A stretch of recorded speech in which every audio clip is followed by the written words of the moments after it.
Bismillahirrahmanirrahim. Assalamualaikum warahmatullahi wabarakatuh. Alhamdulillah, segala puji bagi Allah atas nikmat dan karunia-Nya kepada kita semuanya. Kita diberikan nikmat karunia berupa Al-Quran yang memiliki banyak keistimewaan dan salah satunya adalah bahwa Al-Quran ini mampu memberikan petunjuk dan penjelasan kepada kita semuanya tentang jalan kehidupan yang mesti kita lewati, yang akan menghantarkan kita kepada kemajuan dan kebahagiaan kita. Ada sebuah kisah ketika Abdullah bin Abbas menyampaikan tentang Al-Quran, menjelaskan tafsir dari surat Al-Baqarah. Maka Wa'il bin Hujr itu meriwayatkan, menyampaikan bahwa seandainya begitu bagusnya periwayatan dilakukan oleh beliau ini, seandainya orang-orang Romawi dan orang-orang Turki mereka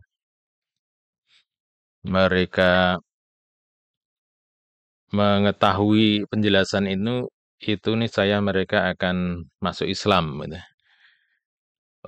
Luar biasa ya, bagaimana ternyata ulama itu di zaman para sahabat ya memang mereka memiliki tugas yang luar biasa, sangat mulia dalam rangka menyampaikan Al-Quran kepada seluruh umat manusia, sehingga sampai kepada kita semuanya ini. Kalau saya mesti menjelaskan Al-Quran, bagaimana memahami Al-Quran, memaknai Al-Quran kepada kita sesama Muslim, saya kira relatif lebih mudah ya, karena sudah diawali dari iman lebih dulu. Sehingga bahasa yang kita sampaikan pun juga relatif pilihan-pilihannya lebih mudah. Tapi kalau kita membayangkan para sahabat yang mereka menjelaskan Al-Quran ini kepada manusia secara umum, sudah barang tentu ini satu pekerjaan yang luar biasa. Bagaimana mereka menyusun kalimat-kalimat dan diksi-diksi yang bisa mudah untuk dicerna oleh masyarakat pada waktu itu. Apalagi yang dihadapi mereka kan hanya bukan hanya orang-orang awam dalam artian orang yang tidak berpendidikan, justru banyak di antara mereka awam tidak paham Quran, tetapi mereka juga kalangan intelektual, para pemikir, orang-orang berilmu, dalam artian mereka menguasai ilmu dan pengetahuan pada zamannya, ya. Nah, beberapa hal yang bisa kita perhatikan, ya, ada kaitannya dalam memahami Al-Quran ini. Ternyata Al-Quran ini memiliki karakter atau sifat yang saling menjelaskan antara satu bagian dengan bagian yang lainnya. Jadi satu ayat kadang-kadang dijelaskan secara global, kemudian dijelaskan secara terperinci di bagian yang lain. Kemudian satu ayat itu dijelaskan secara mutlak, nah artinya hukumnya itu berlaku mutlak, tetapi kemudian diberikan syarat di tempat yang lain, bisa saja di ayat atau di hadis Nabi. Atau ada penjelasan yang sifatnya umum, kemudian dikhususkan di bagian yang lain. Nah, disitulah sehingga diperlukan kita itu memahami ilmu tafsir, ilmu yang mengantar kita memahami tentang Al-Quran. Karena bisa jadi kita ketemu ayat yang sifatnya umum, kalau belum tahu tentang yang mengkhususkannya, nanti bisa jadi kita salah dalam memahami. Atau sebaliknya juga, atau dalam kasus yang lain, misalnya kita ketemu dengan ayat yang sifatnya ijmali secara global, kemudian kita mengira itulah yang dimaksud, padahal ternyata itu akan diperincikan di dalam ayat-ayat yang lain. Nah, inilah pentingnya kita belajar tentang mengantarkan dulu tentang bagaimana memahami tafsir. Dan insya Allah ini mudah, sebagaimana pengantarnya tadi, bahwa Abdullah bin Abbas bisa menjelaskan hal itu dan bisa diterima oleh orang awam dan seandainya orang non-muslim pun mendengarkannya, mereka akan menerimanya, bisa memahaminya. Nah, di dalam tafsir Ibnu Katsir bagian muqaddimahnya maka kita bisa melihat ya, bisa mengetahui tentang bagaimana kita mesti memahami Al-Qur'an itu. Nah, bagaimana kita memahami tafsir Al-Qur'an. Jadi seandainya orang menanyakan bagaimanakah metode tafsir yang terbaik. Nah, ini. Fa'in qala qailun, apabila ada orang berkata fama ahsanu turuqit tafsir, bagaimanakah tafsir yang terbaik itu? Maka beliau menjelaskan tentang kaidah-kaidah.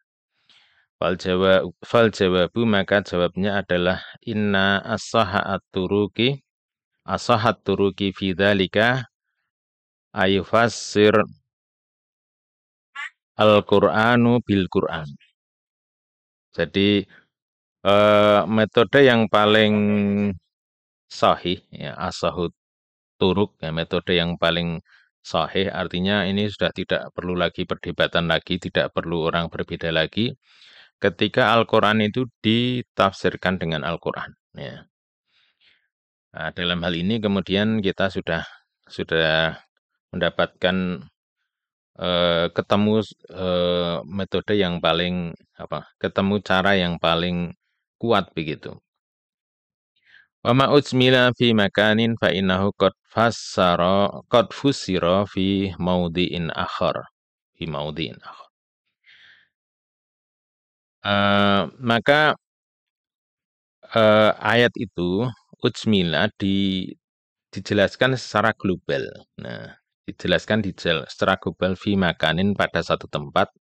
Fa innahu maka sesungguhnya dia qad fusira fi maudhi'in akhar. Maka dia itu kemudian dijelaskan, dijabarkan di tempat yang lainnya.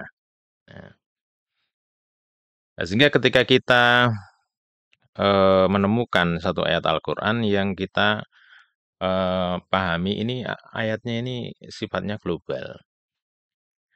Maka kemudian kita punya kesempatan untuk memerincikannya, menjelaskannya secara terperinci. Nah, perinciannya itu di tempat yang lain. Misalnya ayat yang menjelaskan tentang binatang yang diharamkan, maka disebutkan adalah di surat Al-Baqarah itu Allah mengharamkan daging babi, darah, kemudian bangkai, maitah, wa ma uhilla li ghairillah, dan apa yang disembelih tidak dengan menyebut nama Allah. Nah, untuk mencari penjelasan tentang bangkai itu terus definisinya bagaimana? Nah, maka kemudian dijelaskan di bagian yang lain, di surat Al-Maidah nanti dijelaskan. Bahwa yang dimaksud dengan bangkai itu bisa misalnya mati karena bertarung, atau mati karena gantung diri, ya tidak gantung diri maksudnya, tercekik, karena tercekik. Tercekik itu kan paling mungkin kalau misalnya kita punya kambing, terus kemudian dia mungkin kebanyakan bergerak polah, itu kakian polah, terus akhirnya gantung gitu ya, tercekik dengan talinya. Nah, tercekik seperti itu kemudian sampai mati, kemudian itu termasuk bangkai. Kemudian juga apa yang dimakan oleh binatang buas. Wa ma'akalas sabu'u illa madzakaitum. Jadi apa yang diterkam oleh binatang buas, kecuali apabila kita sempat untuk menyembelihnya. Nah, zakat di situ maknanya adalah menyembelih, madzakaitum. Nah, termasuk juga yang mati tenggelam, mati terpukul, ya, itu termasuk bagian-bagian yang diharamkan, yang termasuk penjelasan perincian dari tadi itu, dari maitah, dari bangkai. Oleh karena itu kita bisa menggunakan ini, memahami ini, nanti banyak ya, banyak ayat yang kita temukan bentuknya itu global, kemudian perinciannya di tempat lain. Ya, taruhlah misalnya perintah tentang sholat. Di dalam Al-Quran kan kita temukan perintah tentang sholat, ya perintah sholat saja. Tapi kemudian perinciannya, bagaimana gerakannya, kaifiatnya secara lengkap sudah barang tentu tidak di Quran. Ya ada sih Al-Quran kemudian memberikan perincian sedikit-sedikit ya, terpisah-terpisah gitu. Nah, tapi kemudian ada juga perincian yang lain yang kita dapatkan nantinya di dalam sunnah Nabi. Nah, ini eh, cara yang pertama, kita dalam memahami Al-Quran, maka adalah dengan memahami Al-Quran dengan Al-Quran. Fa'inna yaka dzalika fa'alaika bis sunnah.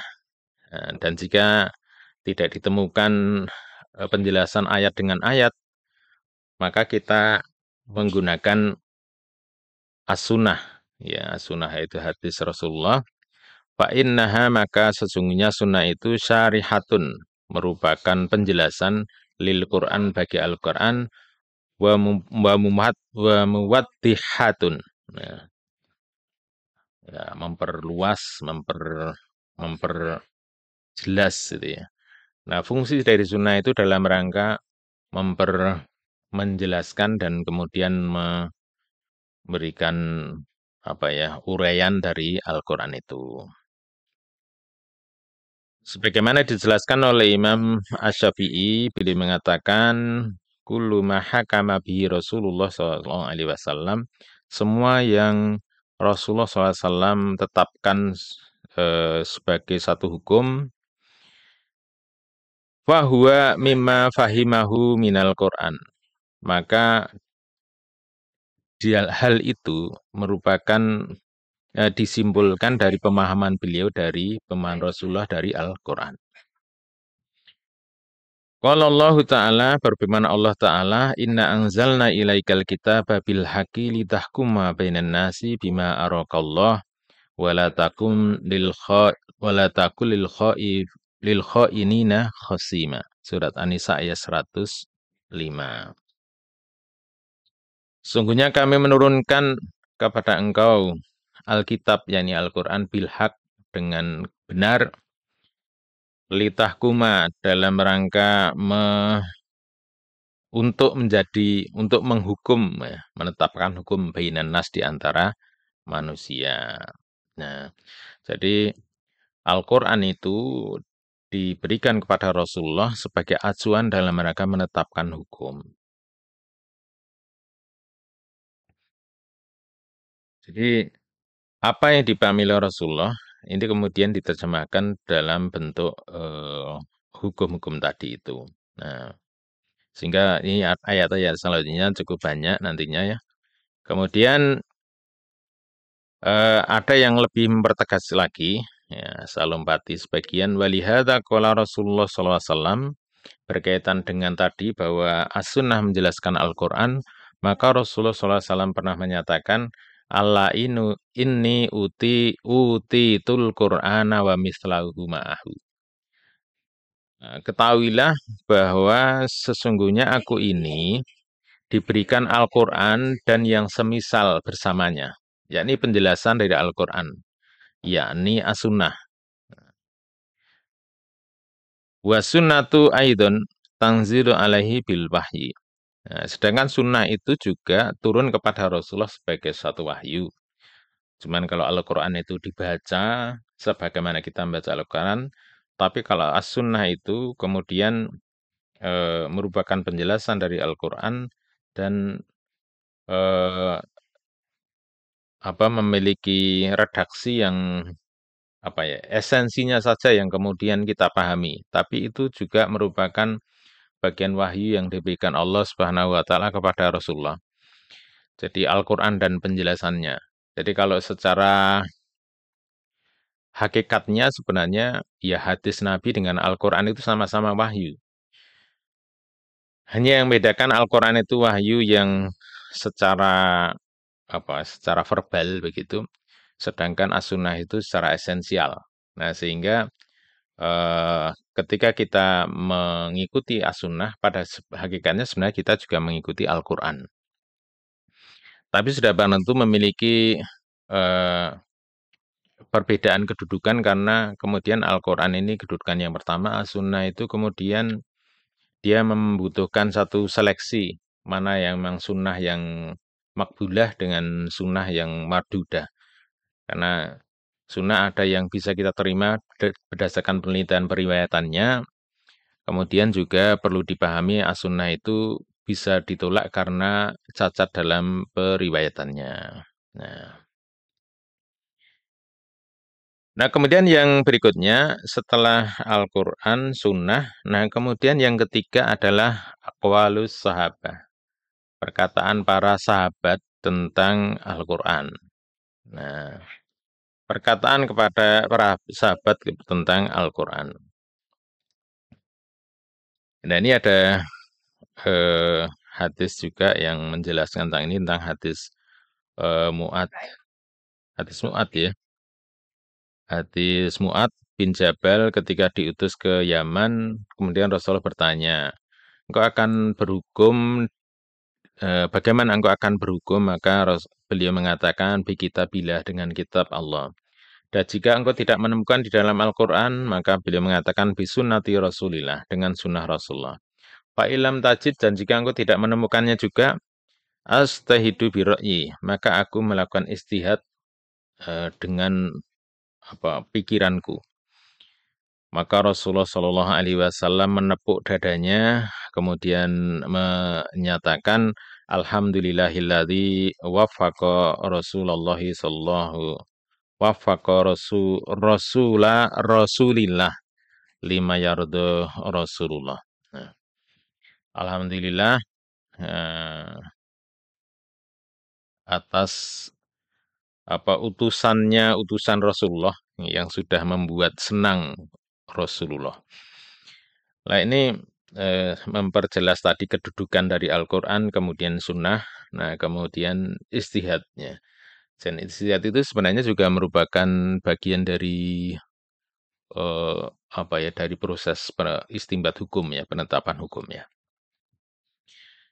Nah, tapi topik kita adalah berkaitan dengan bagaimana memahami Al-Quran. Nah, kemudian setelah sunnah yang berikutnya adalah aqwalus sahabah, seperti tadi sebelumnya sudah saya sampaikan. Jadi aqwalus sahabah ini adalah pernyataan para sahabat, perkataan para sahabat, dengan asumsi bahwa sahabat itu mereka paham terhadap Al-Quran karena mereka menjadi saksi hidup atas turunnya Al-Quran. Seperti yang disampaikan oleh Abdullah bin Mas'ud, beliau menyatakan, Walladhi la ilaha ghairuhu ma nazzalat ayatun min kitabillah illa wa ana a'lamu fiman nazalat wa ina nazalat. Nah, demi Allah, Tuhan yang tidak ada selain Dia, tidak ada Tuhan selain Dia, tidaklah turun satu ayat dari kitabullah, dari Al-Quran, kecuali aku tahu ayat ini turun berkaitan dengan siapa, dan ini turun di mana. Nah, itu. Jadi Abdullah bin Mas'ud ini seorang mufasir sahabat yang senior. Nah, beliau dengan cukup meyakinkan mengatakan, aku tahu demi Allah setiap ayat dari Al-Quran itu aku tahu maksudnya. Gitu. Ya, memang kalau orang berilmu ya boleh saja mengungkapkan seperti itu ya. Mantap gitu ya. Ya tentunya semua orang percayalah kalau yang mengatakan Abdullah bin Mas'ud ya. Karena beliau dikenal sebagai mufasirnya sahabat ya. Rujukannya eh, dalam memahami Al-Quran. Beliau juga ada tafsirnya, tafsir Ibnu Mas'ud. Jadi barangkali ada yang pengen punya itu diterbitkan di Pustaka Azam terjemahan tafsir Ibnu Mas'ud. Nah itu bagus sekali untuk merunut tentang tafsir ya. Bagaimana kasih tafsirnya para sahabat ya. Yang kurang lebih sebenarnya ya saling melengkapi ya. Nah ini adalah alasan kita kenapa sahabat ya. Dan memang sahabat ini menjadi saksi hidup yang paling memiliki otoritas untuk menjelaskan Al-Quran.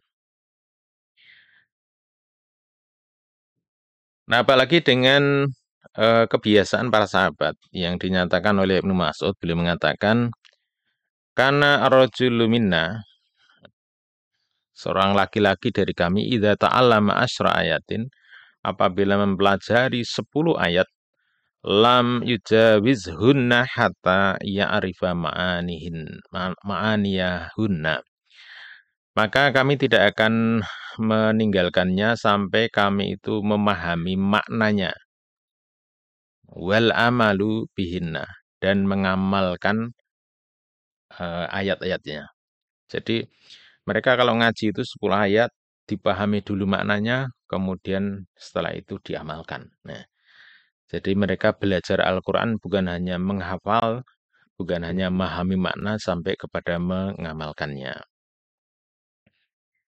Nah, kemudian yang ketiga itu adalah ini, yang keberapa tadi ya? Al-Quran ayat dengan ayat dengan hadis, ayat dengan perkataan sahabat.